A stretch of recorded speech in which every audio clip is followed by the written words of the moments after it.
So this is the 2024 Global Innovation Challenge.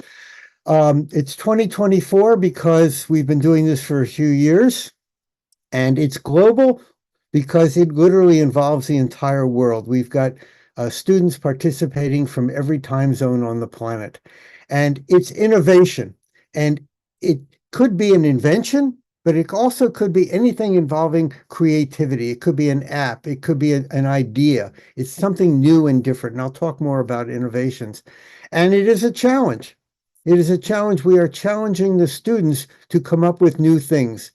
So what is it?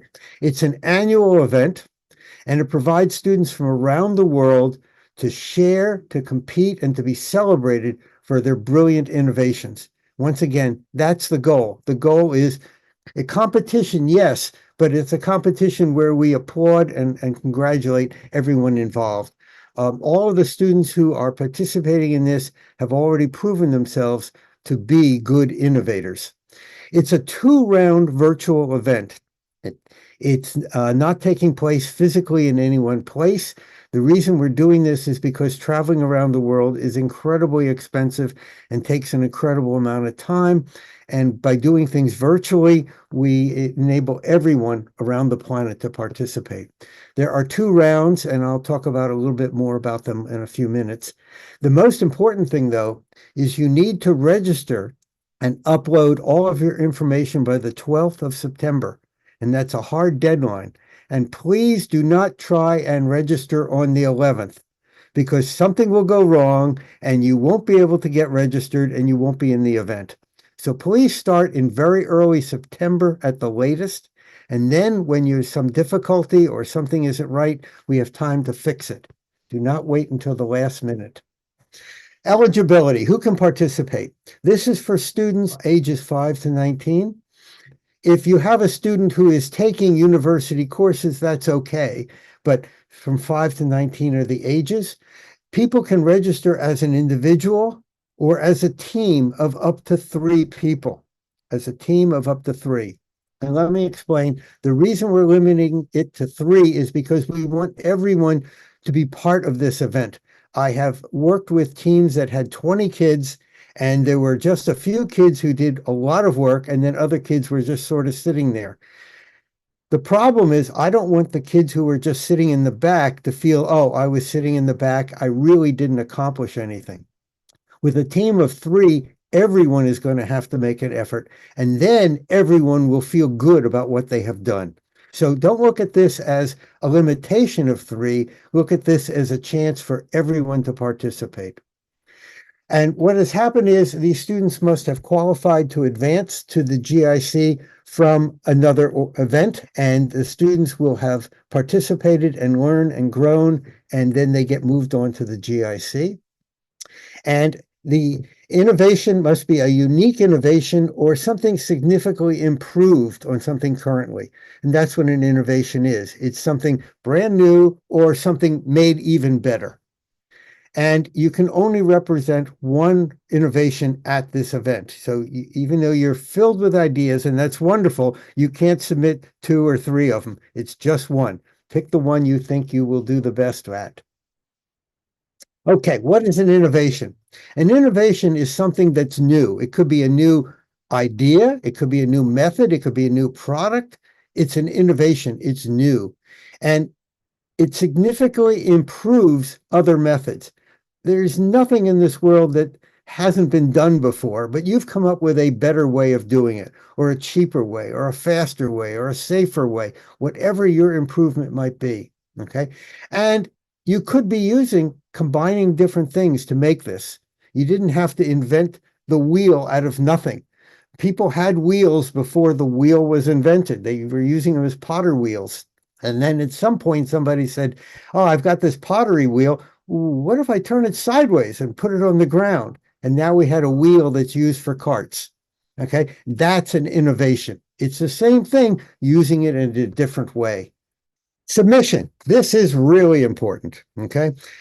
In the real world, you can't just do what you want to do. There are always rules and regulations, and we are trying to standardize this. So when you register, you have to submit a copy of your logbook or journal. Now, I'm an engineer. We call this an engineering logbook. You could call it a journal, but it is a step-by-step description of what you have done. It is not meant to be a book report that you do after you're finished. It's a diary. As you're working through it, you've written down what you have done, what worked, what didn't work, what new ideas you had, something you wanted to try, but you didn't have time. Be honest with this. I don't know if you get a chance if you want, but you can Google Thomas Edison. His notebooks are on the web, and he was a great inventor, and he was also a terrible artist. The drawings of his inventions are terrible. He has scribbles on there. He has things that he has crossed out. Okay. It is a documentation of what he has done. The reason we're doing that is because in the real world, that's what you have to do. You're going to have to document what you've done, not so much because you want to get a patent, but it reminds you of what you've done, what you worked, what didn't work, and then you yourself can use this to go back and try other things. Oh, by the way, the journal or logbook could be a PDF. You could take pictures of it, whatever it is, and it can be any length. Some people turn in things that are, very, very long. That's okay. If you have misspelled words, that's okay. If you have drawings that are bad, that's okay. Don't erase, just put an X over it. It's a documentation of your journey. You're also going to be submitting a slide presentation that's talking about what your innovation is. And this is something where you're explaining it. It's only 6 slides. I've had students turn in things that were 30 slides. No, 30 is not 6.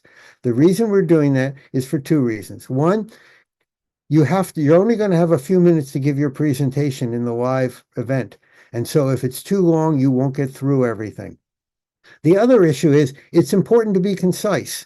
Okay. If you need 10,000 words to describe what you've done, nobody's going to listen. You need to come up with an idea and then have a succinct, the precise way of talking about it. So we're limiting you to 6 slides. However, be smart.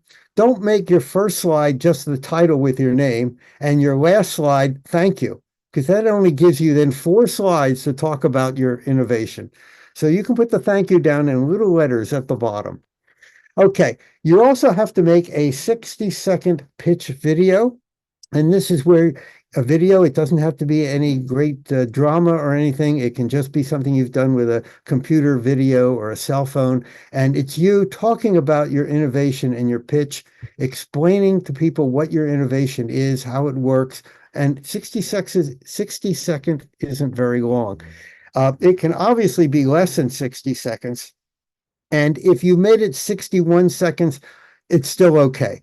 But 120 seconds is not 60, okay? And in fact, 75 is not 60. So get as close to 60 as you possibly can.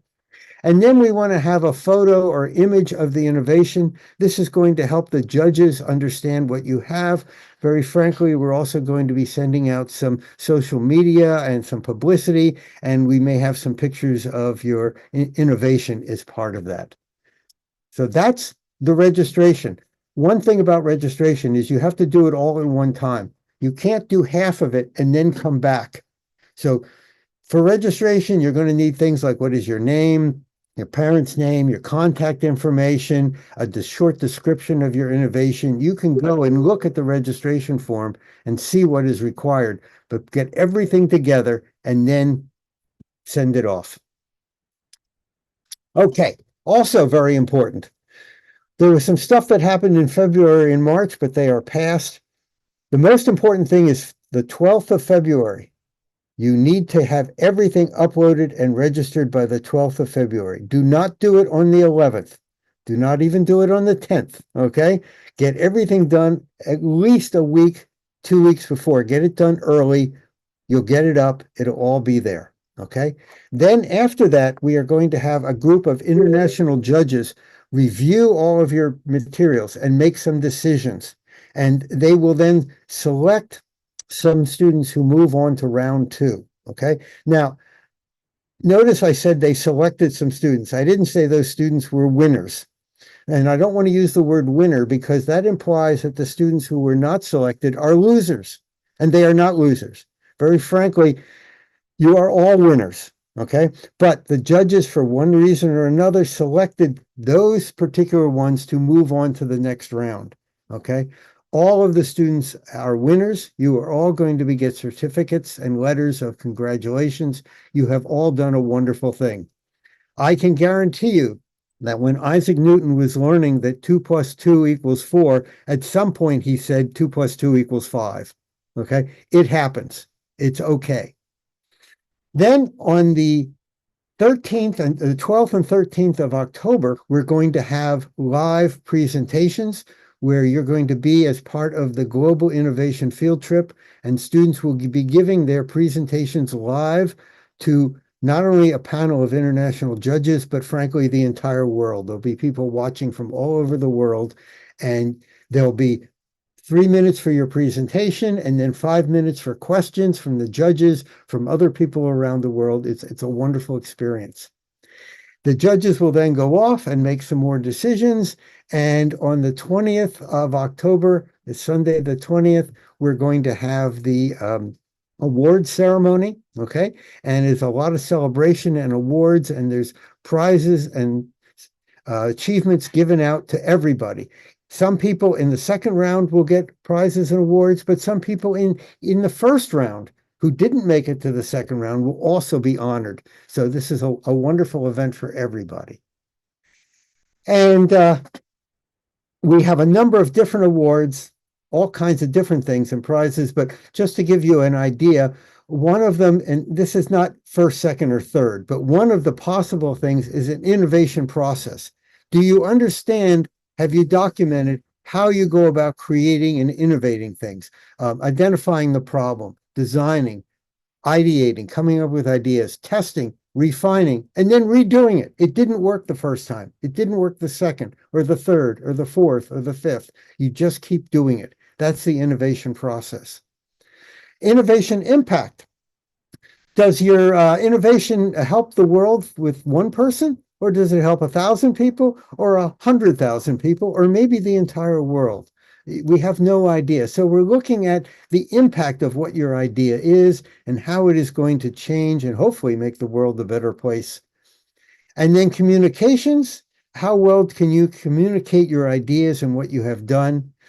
Your logbook, your journal, your diary, your questions and answers, your presentations, presentation skills. This is another one.